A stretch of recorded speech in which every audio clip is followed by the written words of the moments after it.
अस्सलाम वालेकुम नाज़रीन, आप लोग सब कैसे हैं। उम्मीद करती हूँ आप सब ठीक होंगे। अल्लाह ताला का शुक्र है जी, मैं भी ठीक हूँ। दरूद पाक पढ़ते हैं, अस्सलातो वस्सलामु अलैका या रसूल अल्लाह, और बिस्मिल्लाहिर्रहमानिर्रहीम पढ़कर अपनी ज़बरदस्त किस्म की रेसिपी की तरफ चलते हैं।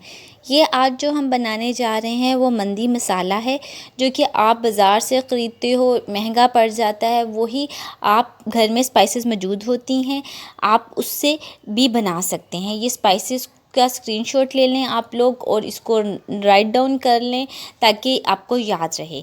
ये अजवाइन है हाफ़ टी स्पून, और 1 टेबलस्पून काली मिर्चें हैं, और 2 फूल जो है बादियाने की ये पत्तियां हैं वो मैंने तोड़ ली थी, पूरा फूल नहीं है, ठीक है। 1 टेबलस्पून ज़ीरा है, छोटी इलायची, बड़ी इलायची है, 3 पीस दालचीनी के हैं, 1 टेबलस्पून हमारे पास सूखा धनिया है, लाल मिर्च होल वाली, और इसके अलावा सौंफ है 1 टीस्पून, जायफल है, जवित्री है और लौंग है, ठीक है।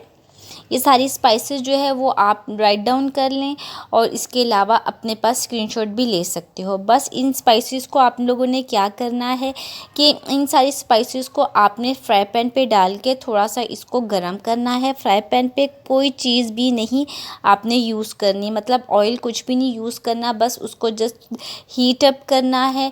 फिर जब आप देखें फ्राई पैन जो है वो आपका हीट हो गया है, गर्म हो गया, तो ये स्पाइसेस आप उसके अंदर डाल सकते हैं, ठीक।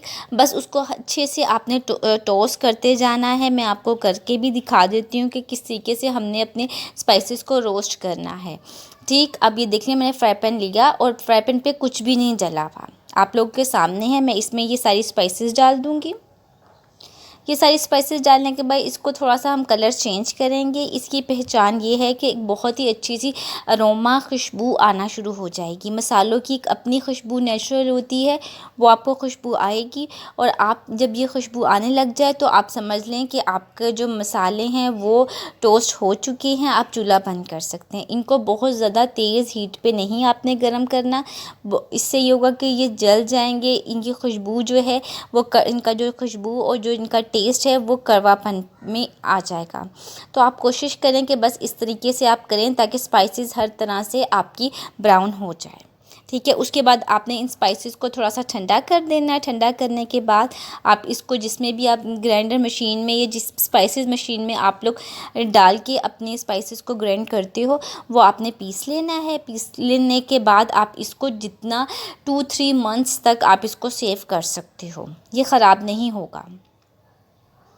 और इतनी स्पाइसेस में तकरीबन 4 से 5 टेबलस्पून स्पाइसेस बन जाएंगे, और वो एक टाइम की रेसिपी में यूज़ हो सकता है। इसको आप एयर टाइट जार में बंद करके आप रख सकते हो, और उसी वक्त बनाना चाहते हो तो उसी वक्त भी यूज़ कर सकते हो। ओके नाज़रीन, अल्लाह हाफिज़।